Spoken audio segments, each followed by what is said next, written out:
Bismillahirrahmanirrahim. Assalamualaikum warahmatullahi wabarakatuh. Alhamdulillahi rabbil alamin. Nahmaduhu wa nasta'inuhu wa nastaghfiruhu wa natubu ilayh. Wa na'udzu billahi min shururi anfusina wa min sayyiati a'malina. Man yahdihillahu fala mudilla lahu wa man yudlil fala hadiya lahu.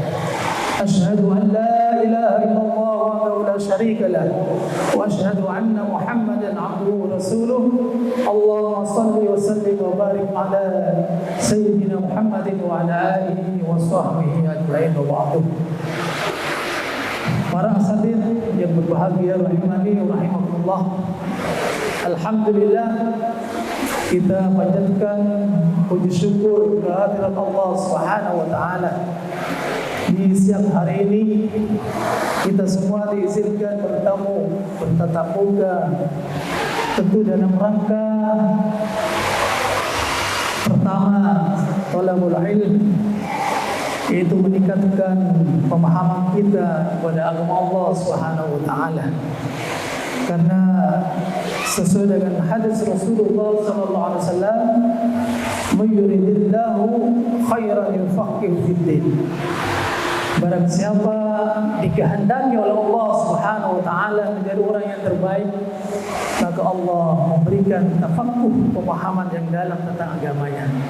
Maka dalam rangka ini mari kita betul-betul diniatkan semata-mata karena Allah Subhanahu wa taala.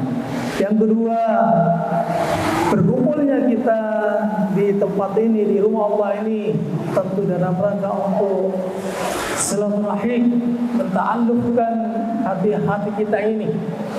Karena kita ini berkumpul bukan hanya sekedar fisik kita, tapi juga hati masing-masing kita ini oleh Allah mudah-mudahan disatukan dalam satu ikatan iman dan Islam. Ya, pada kesempatan ini saya diberi amanah dan tugas menyampaikan tausiah. Mudah-mudahan bisa berjalan dengan baik. Sebelum kita membahas tentang tazkiyah ya, yang bagian dari tarbiyah, coba bisa dilihat nih ya sebelum mulai.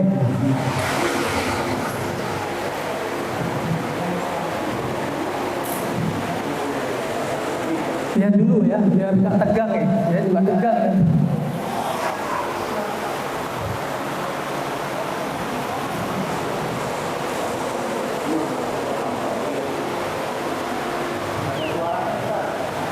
Suaranya nggak dengar.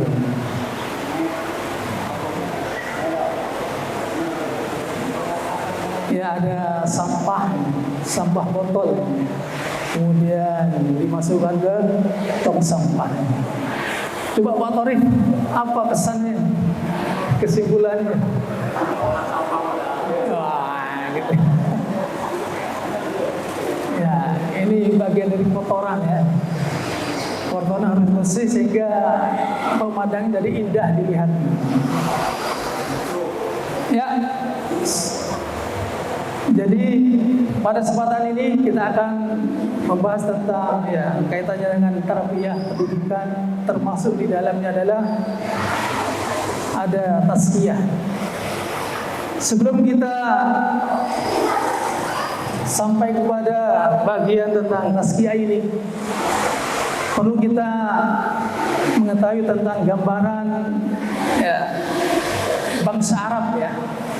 Bangsa Arab sebelum Rasulullah SAW diutus, dan keadaan bangsa Arab ketika setelah diutusnya Rasulullah SAW. Pertama, bangsa Arab ini ya sudah lama tidak ada murabbinya, pembimbing ruhiyahnya. Setelah wafatnya Nabi Ismail sampai kepada baginda Rasulullah SAW. Ya, dari Ismail sampai Rasulullah membutuhkan ribuan tahun.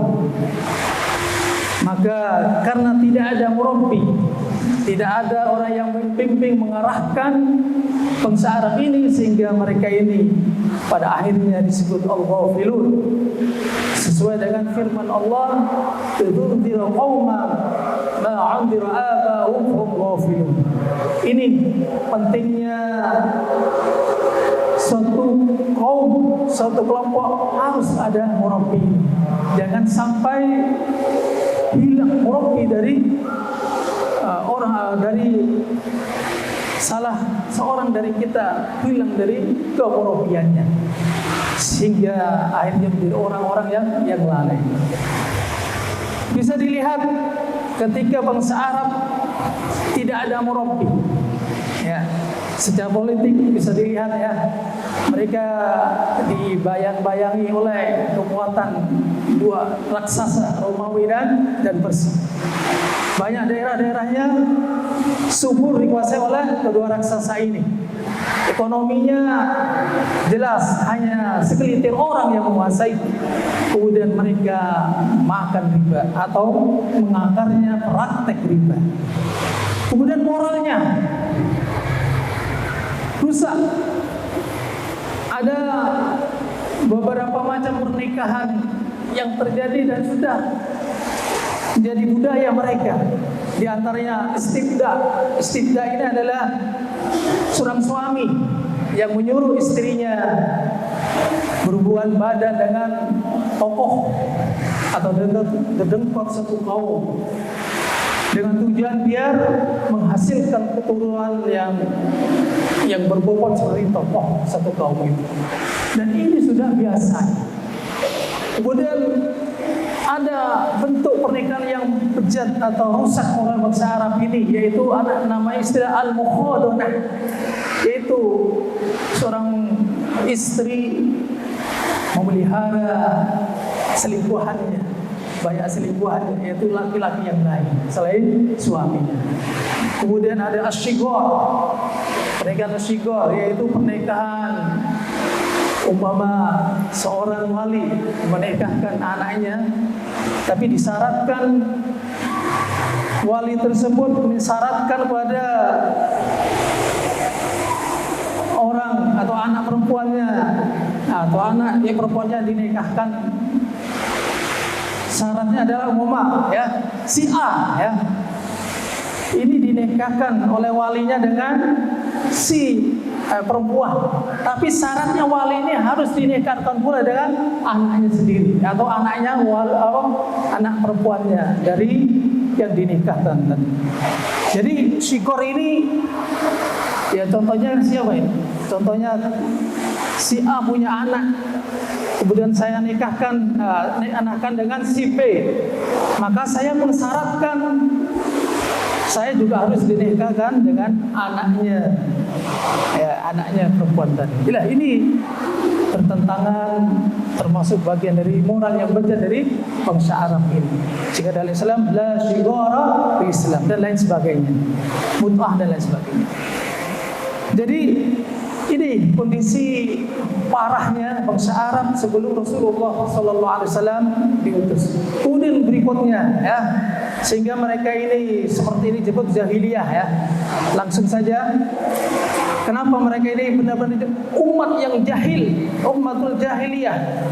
Contohnya ketika Raja Najasyi dari Habsah mengirim 70 pendeta ke Mekah untuk bertemu Rasulullah SAW, Nabi membacakan surat Yasin hingga selesai. Mereka menangis dan masuk Islam. Ketika pemuka Quraisy menegur mereka, ya, karena mereka cepat sekali percaya, maka mereka mengatakan, lana a'maluna wa lakum a'malukum la nabtaghil jahilin. Jadi orang Quraisy ini dan Quran ini sebut al-jahilin. Kalau orang Habsyi datang bertemu Rasulullah langsung beriman. Tapi orang-orang Quraisy ketika bertemu Rasulullah SAW tidak langsung, malah menentangnya, bahkan memusuhinya, sehingga mereka disebut al-jahilin.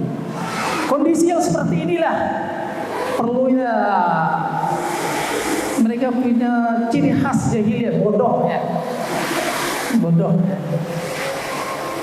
Sehingga mereka itu sebagian besar ummi, kemudian tidak mengenal Allah ya, tidak pernah mengenal kitabnya Allah dengan benar.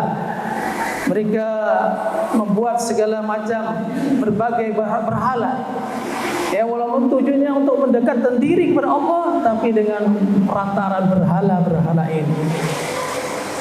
Kemudian selain bodoh, mereka hina, ya, hina. Kemudian lemah, kemudian perpecahan, ya, singkat saja.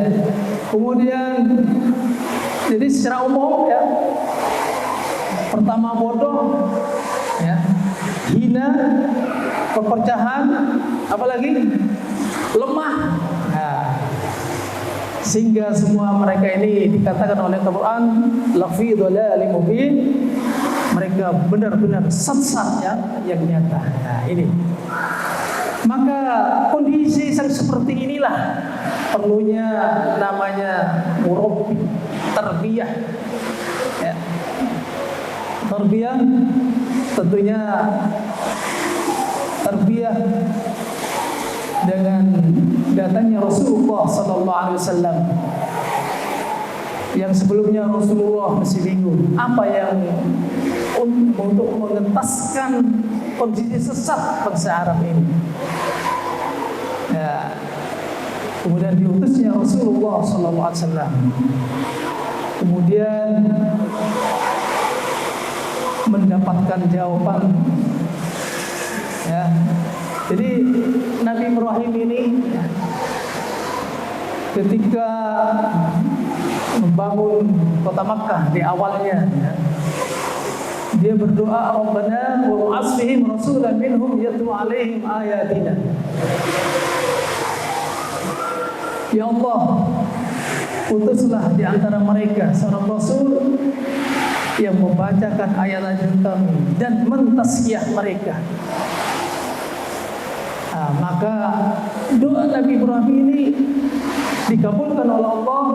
Salah satunya dijawab dengan turunnya surat Al-Jum'ah ayat 2, yaitu pentingnya tarbiyah, yaitu wabtudi walladzi ba'atsa fil ummiyin rasulan minhum yatlu 'alaihim ayatihi wa yuzakkihim wa yu'allimuhumul kitaba wal hikmah wa in kanu min qablu lafi dhalalin mubin. Dan disinilah Rasulullah diutus oleh Allah Subhanahu wa taala pada suatu kaum bangsa Arab ini, dan di antara mereka diangkatlah sebagai rasul, yaitu Nabi Muhammad sallallahu alaihi wasallam. Pertama mereka adalah membacakan ayat-ayatnya Allah, kemudian bertazkiyah, kemudian mengajarkan Al-Quran dan Sunnah. Dan walaupun mereka ini benar-benar sebelumnya benar-benar sesat, tapi setelah itu mereka menjadi orang yang setelah dibacakan, dibersihkan, ditazkiyah, kemudian diajarkan pedoman, kemudian menjadi bangsa yang awalnya bodoh menjadi berilmu, yang hina menjadi mulia dan martabat dan disegani. Kemudian yang lemah menjadi kuat, yang berpecah menjadi satu kesatuan. Inilah luar biasanya pentingnya melakukan tarbiyah, baik secara komunitas maupun masing-masing kita harus senantiasa mentarbiyah. Di antara tarbiyah dari komponennya adalah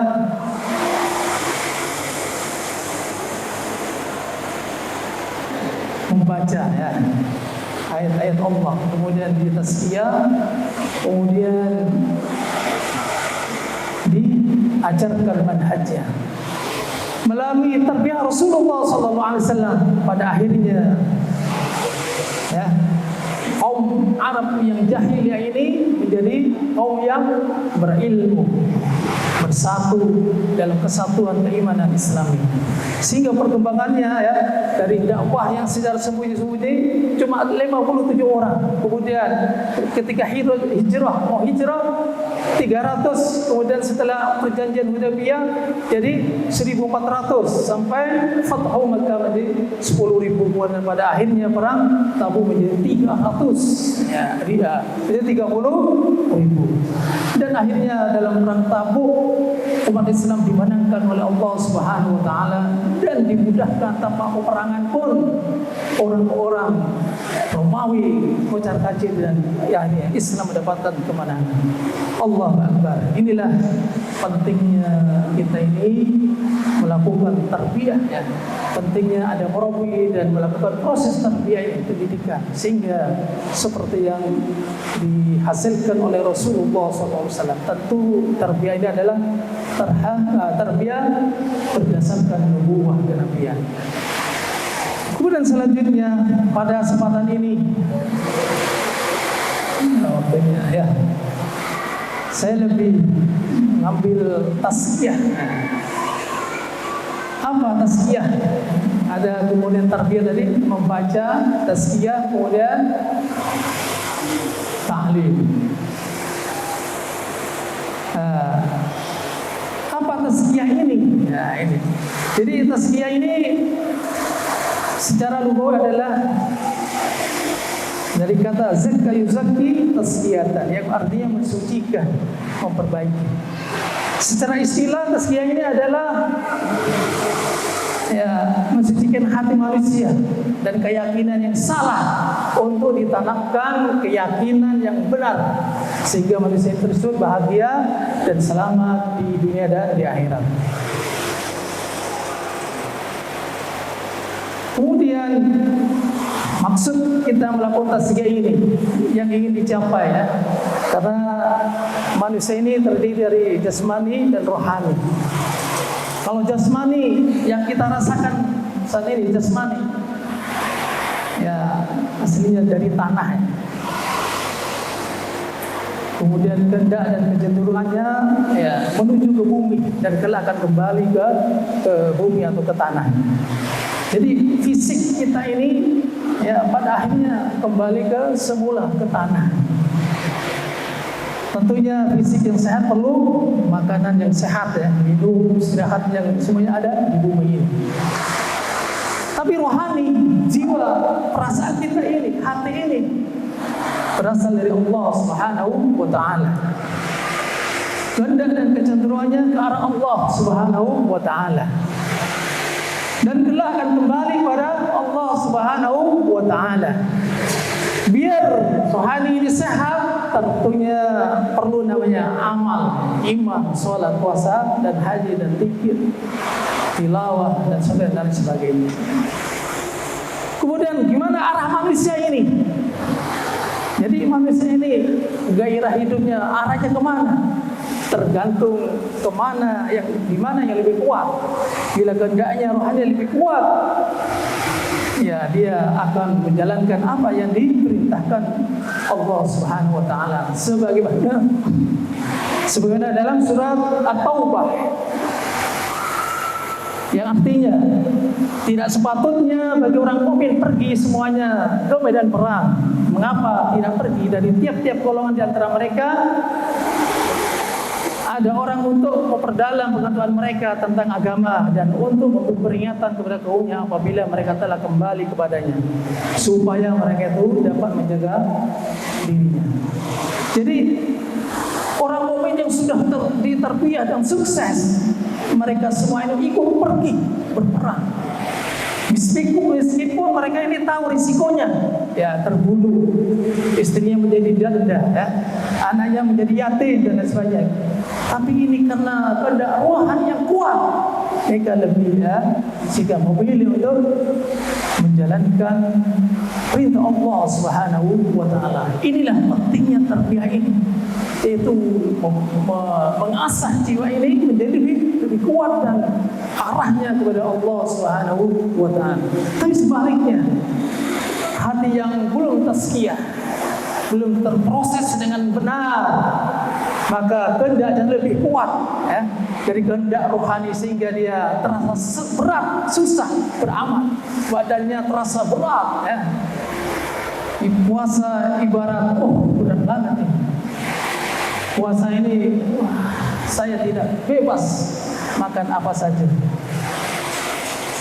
Tapi terus agamanya terasa sebagai beban dalam hidupnya. Hati ini terpenyakit, bahkan lebih menjadi munafik. Naudzubillah.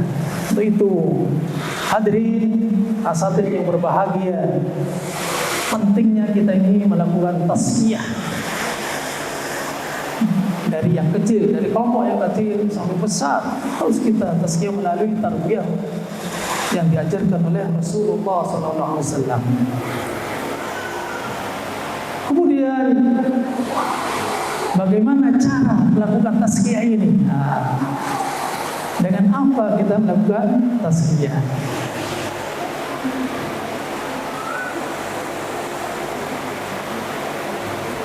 Ya, ada 10 kaidah. Nah, ini penting. Sampai selesai. Ada 10 kaidah untuk membersihkan jiwa atau mentazkiyah jiwa kita ini.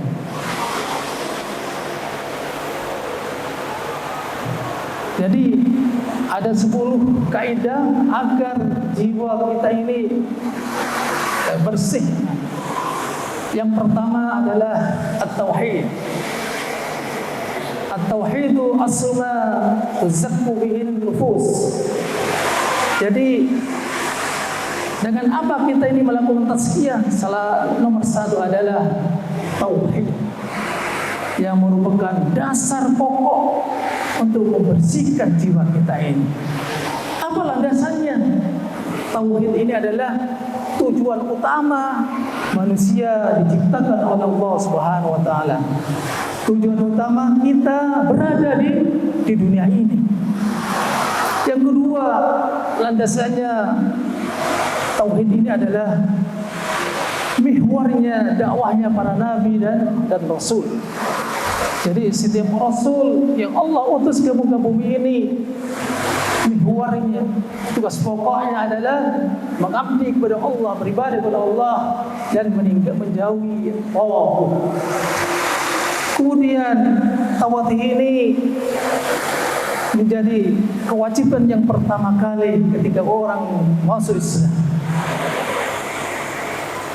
Dan juga ketika berdakwah, tauhid ini harus menjadi pertama kali yang disampaikan. Sebagaimana Rasulullah SAW menyampaikan kepada Mu'adz bin Jabal ketika diutus ke Yaman. Innaka taqaddum ala qaumin ahli kitab falyakun awwala ma tad'uhum ila ay wahidullah ta'ala. Jadi wahai Mu'adz, ketika bertemu dengan ahli kitab, pertama kali yang kau serukan adalah ayyuhidullah ta'ala, yakni mentauhidkan Allah Subhanahu wa ta'ala. Kemudian ancamannya kepada orang-orang yang tidak melakukan tazkiyah pada diri mereka dengan tauhid dan iman, dengan ancaman dengan dosa-dosa besar, dengan azab yang pedih. Sebagaimana dalam firman-Nya, wa yulil musyrikin alladzina la ya'tuna az-zakata wa hum bil akhirati hum kafirun. Celakalah orang musyrik yang tidak mensucikan, padahal mereka ini adalah orang-orang kafir. Nah, ini bisa dilihat Ibnu Taymiyah menjelaskan ayat ini adalah dengan apa? At-tauhid dan iman adalah merupakan yang bisa mensucikan hati ini. Karena di dalamnya terkandung meniadakan ilahiyah selain yang hak dalam hati ini. Kemudian menetapkan ilahiyah yang hak dalam hati ini. Ya, intinya adalah la ilaha illallah. La ilaha illallah inilah pokok, ya, dasar pokok yang bisa mampu mensucikan jiwa ini. Sebaliknya adalah syirik. Syirik adalah penyakit yang sangat mengotori hati ini, jiwa ini.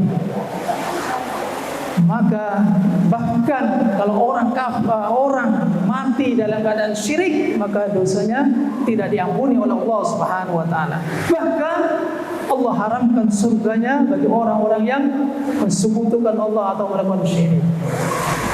Maka landasan-landasan ini, kalau ingin kita ini suci, ya, bersih jiwa ini dan mendapatkan hidayah dan keamanan dari Allah, maka seorang hamba itu hendaknya benar-benar mewujudkan nilai-nilai tauhid ini dalam kehidupan kita, sehingga kita bisa benar-benar mendapatkan hati yang bersih. Tidak hanya bersih saja, senantiasa dibimbing oleh Allah, dapat hidayah dari Allah Subhanahu wa taala. Tidak hanya dapat hidayah, dapat keamanan tentunya di dunia dan di akhirat.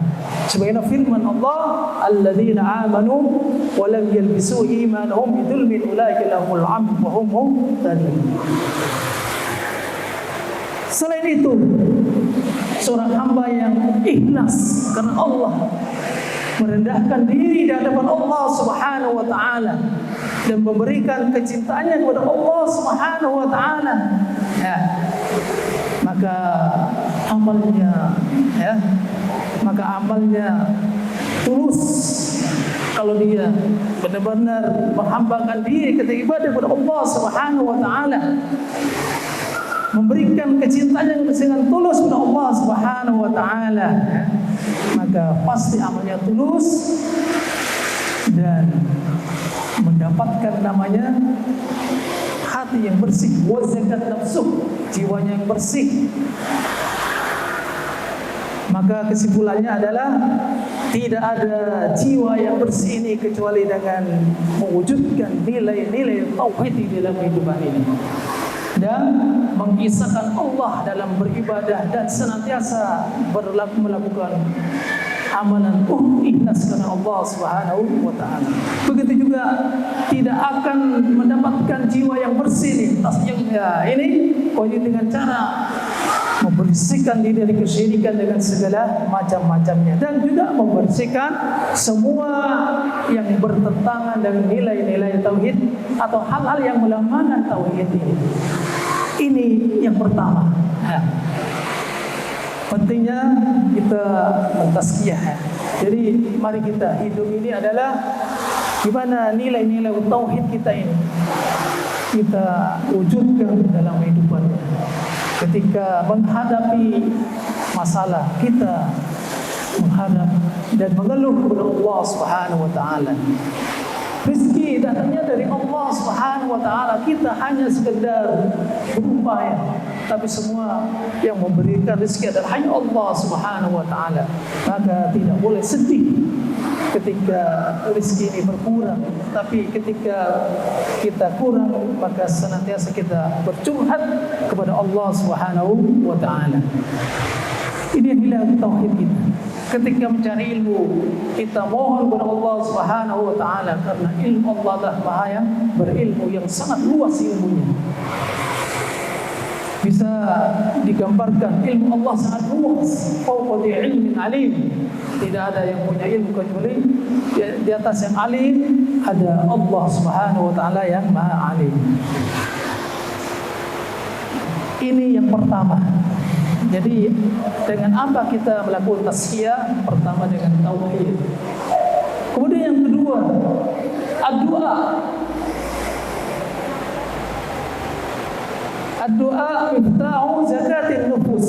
Doa ini adalah kunci pembuka untuk mensucikan jiwa-jiwa ini. Kenapa harus berdoa? Landasannya Rasulullah sallallahu alaihi wasallam telah bersabda, "Laisa syai'un akram 'ala Allah taala min ad-du'a." Tidak ada sesuatu pun yang lebih mulia dalam pandangan Allah daripada doa.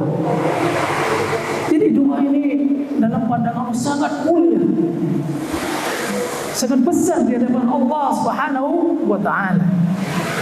Maka ad-doa ini adalah min afdalil ibadah indallah. adalah amal yang paling utama di sisi Allah Subhanahu wa taala. Kenapa? Karena di dalamnya adalah bentuk ya, menampakkan kelemahannya di hadapan Allah. Jadi kalau orang jarang berdoa, dia tidak menampakkan kelemahan di hadapan Allah. Kemudian menampakkan iftikar untuk Allah Subhanahu wa taala.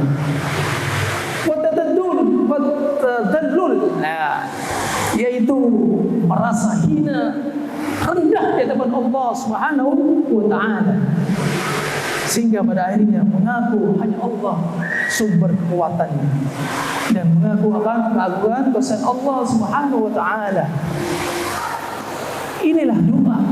Jadi doa itu bukan sekedar diucapkan, tapi harus menampakkan dalam diri ini kelemahan di hadapan Allah Subhanahu wa taala. Maka ketika bersujud berdoa kepada Allah Subhanahu wa taala, tampakkan diri rendah di hadapan Allah, Adzat yang Maha Agung. Kemudian doa ini tentunya punya pengaruh besar, ya. Punya pengaruh membuka pintu-pintu kebaikan. Sehingga Syekhul Islam ya, dalam wasiatnya kepada Ibnu Qasim Al-Maghribi, ad-du'a miftahu kullu khair. Ad-du'a itu pintu ya, kunci pembuka segala kebaikan. Sehingga Allah Subhanahu wa taala kalau orang berdoa telah dijanjikan doanya diijabahi atau dimakbul, diterima oleh Allah Subhanahu wa taala. Kemudian Umar bin Khattab yang diharapkan ketika berdoa bukan ijabahnya, diterimanya, tapi dia diberi ilham oleh Allah agar senantiasa jiwanya tumbuh untuk selalu berdoa kepada Allah Subhanahu wa taala. Karena apa? Ketika Allah memberikan ilham yang haus, yang merasa butuh berdoa, dia akan diterima, pasti akan diterima oleh Allah Subhanahu wa taala. Jadi berdoa itu biar diterima dengan cara maksa, bukan seperti itu. Doa itu ya disampaikan, utarakan kelemahannya di hadapan Allah Subhanahu wa taala. Dan itu terus dilakukan. Tentunya itu akan berserta datang namanya ijabah, diterimanya doa itu. Coba yang dimaukan Allah Subhanahu wa taala. Kemudian kenapa kita berdoa? Doa ini sebagai untuk bisa mensucikan jiwa ini. Karena kebaikan-kebaikan itu ya, ada di tangan Allah Subhanahu wa taala. Tadakkartu majma'ul khair. Seorang ulama mutarrif irsyad, saya ingat terkumpulnya kebaikan ya, salat, puasa ya, kemudian ibadah-ibadah yang lain, itu berada di tangan Allah Subhanahu wa taala. Kalian tidak akan mampu ya mendapatkan apa yang ada di tangan Allah Subhanahu wa taala kecuali dengan doa. Termasuk salat dengan benar dan menikmati meresapi, dan itu istiqomah terus-menerus. Tidak akan mampu manusia ini, tidak mampu melakukan kecuali kenapa? Itu ada hanya di tangan Allah Subhanahu wa taala. Hanya dengan berdoa kepada Allah Subhanahu wa taala agar kebaikan, bisa sholat dengan baik, beribadah dengan khusyuk, bisa bersedekah, bisa melakukan apa saja kebaikan dengan tulus, itu dari Allah datangnya. Maka hanya bisa kita dapatkan kecuali dengan berdoa kepada Allah Subhanahu wa taala. Maka doa tadi miftahul khair. Doa itu adalah kunci pembuka segala kebaikan. Maka kaitannya dengan tazkiyah ya. Ada doa dari Nabi sallallahu alaihi wasallam, Allahumma ati nafsi taqwaha. Ya Allah, berikanlah jiwaku ini ketakwaan. Dan sucikanlah jiwa ini, karena engkau adalah sebaik-baiknya orang yang membuat suci jiwa ini. Anta waliyullah, engkaulah pelindung kami, wa maulaha, dan pemelihara jiwa kami ini. Ini doa luar biasa, ini harus dibaca, karena inilah menunjukkan bahwa segala kebaikan itu ada di tangan Allah Subhanahu wa taala, dan ini hanya bisa diperoleh dengan kita berdoa. Allah memberikan ketakwaan dan mensucikan jiwa ini sehingga kita bisa mendapatkan kebaikan-kebaikan. Jadi dengan doa ini menjadi petunjuk bahwa tazkiyatun nufus, mensucikan jiwa ini ada di tangan Allah Subhanahu wa taala. Kuncinya adalah kunci yang besar adalah ad-du'a wal iftikar ila Allah taala. Ya, jadi kuncinya adalah berdoa dan merasakan hina kepada Allah Subhanahu, merasakan butuh kepada Allah Subhanahu wa taala. Nah, ini maka satu yang berbahagia, mari kita tanamkan ya kita ini ya kebaikan-kebaikan, biar Allah berikan kepada kita. Maka harus memperbanyak doa dan merasa iftikar, merasa butuh kepada Allah Subhanahu wa taala. Lebih-lebih di bulan Ramadan ini, bulan yang mulia ini, banyak waktu-waktu yang ada kesempatan diterima oleh Allah Subhanahu wa taala. Dan juga doa itu ada yang juga mustajab. Doa da'watul muslim lillahi bi dhahril ghaib mustajabah. Doanya orang muslim secara diam-diam tanpa sepengetahuan saudaranya mustajabah, diterima oleh Allah Subhanahu wa taala. Bahkan malaikat mengamini. Artinya ketika berdoa, kita awali dengan mendoakan tetangga kita, saudara kita, insya Allah doa akan mustajab, dan malaikat ya akan mengamininya untuk kita, untuk diri kita, dan untuk orang yang didoakan. Ini luar biasa. Maka mari kita harus senantiasa berdoa kepada Allah Subhanahu wa taala. Selanjutnya singkat saja,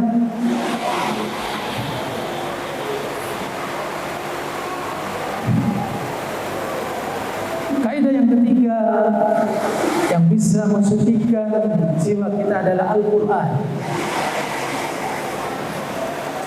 Quran ini adalah mab'us tazkiyah, sumbernya tazkiyah dan tempat menolongnya tazkiyah ini. Kemudian Quran yang agung ini ya merupakan sesuatu yang bisa mensucikan jiwa kita ini. Disitulah namanya kitab tazkiyah. Quran disebut kitab tazkiyah, dan sumber dan sebagai sumbernya. Maka barang siapa hendak mensucikan dirinya, maka carilah dalam kitabullah, dalam Al-Quran. Seperti perkataan Abdullah bin Abbas radhiyallahu anhu, "Dhaminallahu laman ittaba'a al-Qur'an alla yudilla fid dunya wa la yashqi fil akhirah." Allah jamin kepada orang-orang yang mengikuti Quran. Apa jaminan? Tidak akan disesatkan di dunia ini dan tidak akan celaka di akhir. Dengan membaca famanittaba'al hudaya fala yadhillu wa la yashqa. Kemudian Ibnu Qayyim, Al-Quran Asy-Syifa'ut Tam. Ya, Quran itu adalah obat yang sempurna, obat hati, obat fisik, dan obat dunia dan akhirat ini. Maka ketika para sahabat dan tabi'in menafsirkan ayat alladzina atainahumul kitaba yatlunahu haqqa tilawatihi ulaika yu'minuna bihi, Bagaimana pemahaman para sahabat tabi'in memahami ayat ini?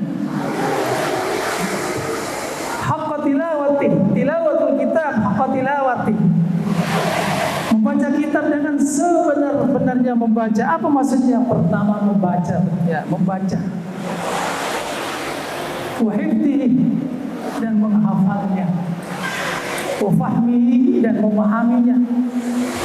Wa tadabburihi, dan merenunginya. Kemudian mengamalkannya. Jadi kalau kita cuma sekedar baca itu belum betul haqqa tilawati. Jarang memahami maknanya, jarang tadabburi, bahkan tidak mengamalkannya. Belum disebut haqqa tilawati. Ini menurut para sahabat tabi'in. Bahkan Ibnu Mas'ud radhiyallahu anhu, kana ar-rajulu minna idza ta'allama 10 ayatin lam yujawizhun hatta ya'rif ma'anihinna wal 'amal bihinna. Ibnu Mas'ud, ya, Abdullah Ibnu Mas'ud radhiyallahu anhu, ya, orang-orang di antara kami di zamannya, maksudnya ketika belajar 10 ayat Al-Quran, mereka dia akan melewati, lebih menambah lagi sampai dia mengetahui maknanya dan mengamalkannya. Ini luar biasa ini. Kita harus betul-betul haqqa tilawati. Ternyata berat. Ya, ternyata berat. Seperti kita ini belum apa-apanya kalau dibandingkan dengan orang-orang di zamannya Ibnu Mas'ud. Bahkan wa qiraatul Qur'an duna fahmi ma'anihi aw amal bima ja'a fihi la tu'adda tilawatu bi haqqin.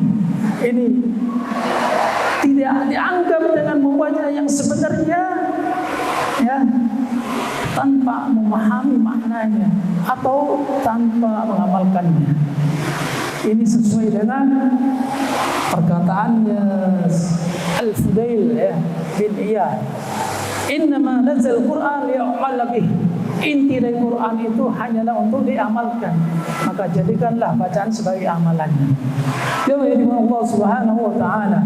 Maka, ya, kaitannya dengan tazkiyah ini, ya. Jika Allah Subhanahu wa taala memuliakan kita, memuliakan diri kita ini dengan tilawah Al-Qur'an, mentadabburi dan mujahadah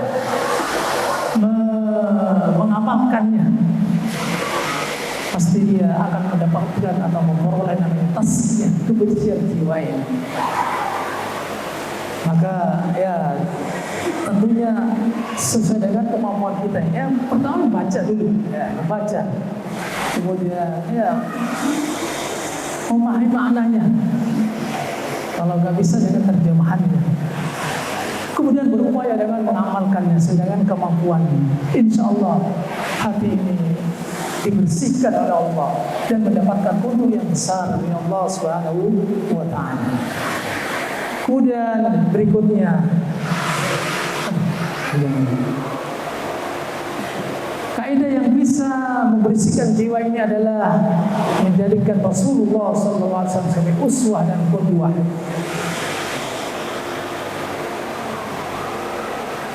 Jadi Rasulullah sebagai orang yang dipilih oleh Allah Subhanahu wa taala, Rasul yang paling mulia, yang agung, berdasarkan Al-Quran, laqad kana lakum fi rasul uswatun hasanah.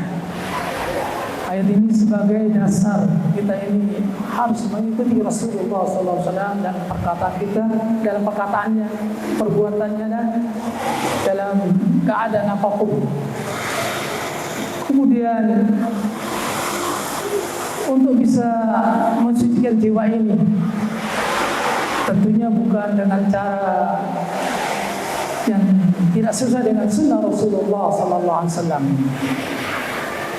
Ada dengan bisa mensucikan dirinya dengan cara menyendiri atau bertapa atau terus-menerus pikir tapi melupakan tanggung jawab dan kewajibannya. Tazkiyah yang diharapkan adalah tazkiyah yang sesuai dengan yang dicontohkan oleh Rasulullah SAW.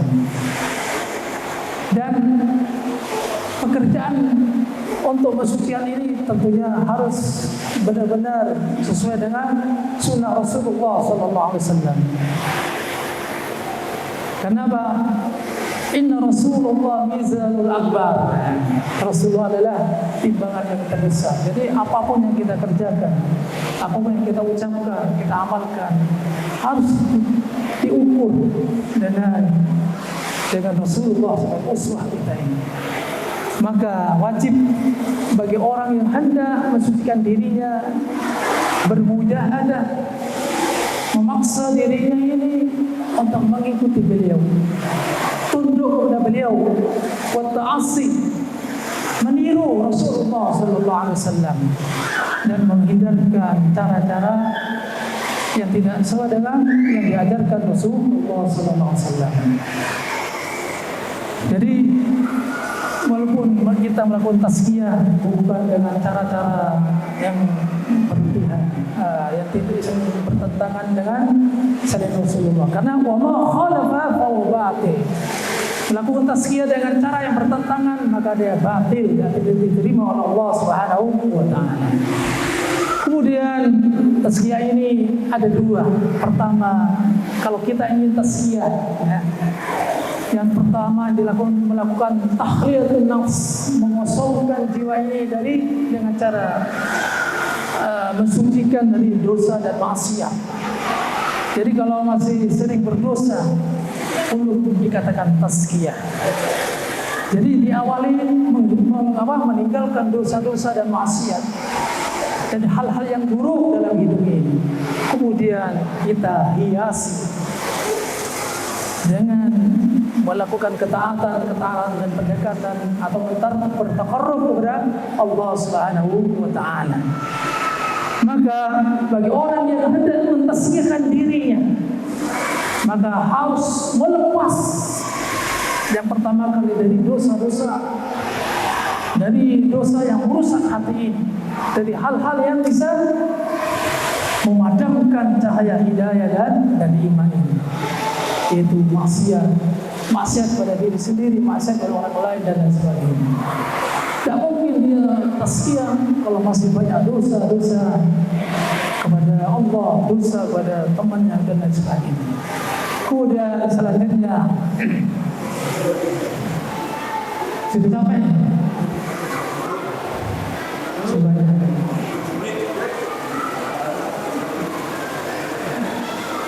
yang terakhir, ya saya terakhir aja, singkat aja. 10 ya.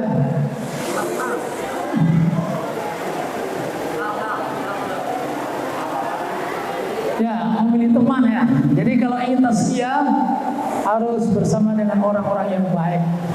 Hindari dengan orang yang buruk. Boleh dengan orang buruk tapi dalam rangka untuk berdakwahkan mereka, mengajak mereka dalam kebaikan.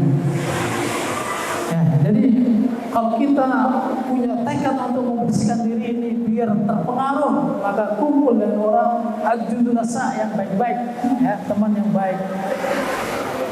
Tapi boleh dengan orang yang tidak baik, boleh, asalkan dalam rangka untuk mengajak mereka, bukan larut dengan mereka. Karena ar-rajul ala dini khalilih, orang itu akan ditentukan oleh agama temannya. Jadi tahu, oh temannya siapa ini, oh orang seperti ini, oh berarti temannya nggak ya sama juga mungkin. Oh berteman dengan si A ini, oh berarti lihat lingkungannya, temannya di sekitarnya. Ini teman ini sangat mempengaruhi dalam tazkiyah diri. Kemudian selanjutnya yang terakhir, 10 aja, biar pas. Kalau dibaca semua, ya ketika melakukan tazkiyah kita harus mengenal diri kita, sifatnya, agar bisa memperhatikan diri kita ini Jiwa kita ini dalam Quran ada 3. Pertama, nafsul mutmainnah. Jadi kondisi jiwa kita ini sekarang ini tidak lepas dari 3 ini. Pertama adalah nafsul mutmainnah. Apa itu nafsul mutmainnah? Itu jiwa yang tenang ketika beriman, tenang dengan imannya, tenang, senang dengan zikir kepada Allah Subhanahu wa taala dan beribadah. Senang berjumpa dengannya dan senang melakukan kebaikan-kebaikan. Itu tanda kondisi jiwa ini baik atau mutmainnah. Ya, ini bisa baca Quran. Wah, kok semakin panas ini. Nah, ini berarti belum mutmainnah. Sholat, guru-guru, zikir, belum mutmainnah. Bahaya ini. Kalau saat itu dipanggil oleh Allah, bukan dia ayatul nafsul mutmainnah. Nah, harus kita bentuk ini. Nafsul mutmainnah yaitu jiwa dalam keadaan tenang, senang ketika beribadah kepada Allah Subhanahu wa taala. Ketika berzikir Allah menghayat, menikmati lezatnya zikirnya.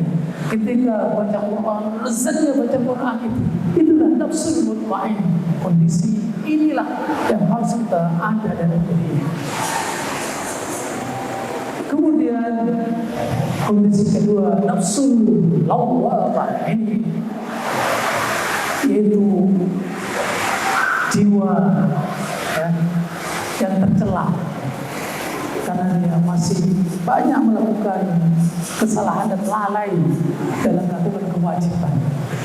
Bahkan tafrid, berlebihan dalam melakukan taatan. Jadi kalau ibadah banyak salahnya, belum lakukan kebaikan banyak salahnya, itu nafsul lawwamah ya. Belum merasa nikmat dalam ibadahnya, melakukan kebajikan, dan ini juga tercela ya.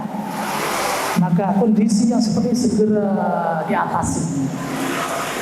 Diatasi. Yang paling buruk adalah nafsul ammaratu bisu, jiwa yang menyuruh kepada kejahatan, keburukan, mendorong jiwa ini melakukan al-muharramat, pekerjaan yang diharamkan, melakukan dosa besar ya.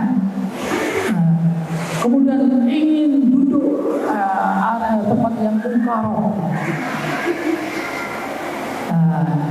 Ini wa ma ubarri'u nafsi inna nafsa la'amaratun bisu'i illa man rahima rabbuk.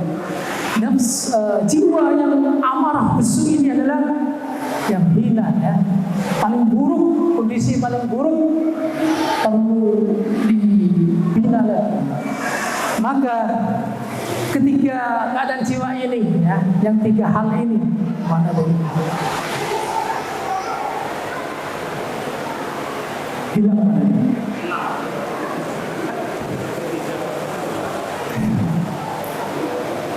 Perlu kita kenal ya, dan kita renung, kita ini berada di mana ini? Puasa ini posisi ada di mana? Nafsul mutmainnah, nafsul lawwamah. Nah, tapi jangan nafsu ammarah bisu. Nah, kalau kita sudah, kenapa? Keadaan ini tataqallabu wa taghayyar. Keadaan ini berubah-ubah. Bisa nanti pas malam naik keimanannya, senang. Besoknya kan ada masalah, ada isu dan lain sebagainya, jadi lemah. Ibadahnya jadi malas, lawwamah. Bahkan ya bisa jadi nafsul amarah bisu, ketika dia sudah jauh dari bimbingan, tidak pernah melakukan tarbiyah, tidak pernah ya baca Quran, tidak pernah berkumpul dengan orang lain, bisa saja orang itu terdorong melakukan perbuatan yang dilarang oleh Allah Subhanahu wa taala, perbuatan yang diharamkan oleh Allah Subhanahu wa taala. Maka kita semua wajib memperhatikan keadaan 3 hal ini. Insya Allah kalau kita hati-hati dan menjaga kondisi jiwa ini dan istiqomah, maka diupayakan ketika sudah ada tanda-tanda datangnya kematian, maka segera memperkuat, mempertebal keimanan kita, memperbanyak amal saleh kita, sehingga kita ini pada tataran kondisi jiwa nafsul mutmainnah. Saya ini mudah-mudahan ada manfaatnya. Assalamualaikum warahmatullahi wabarakatuh.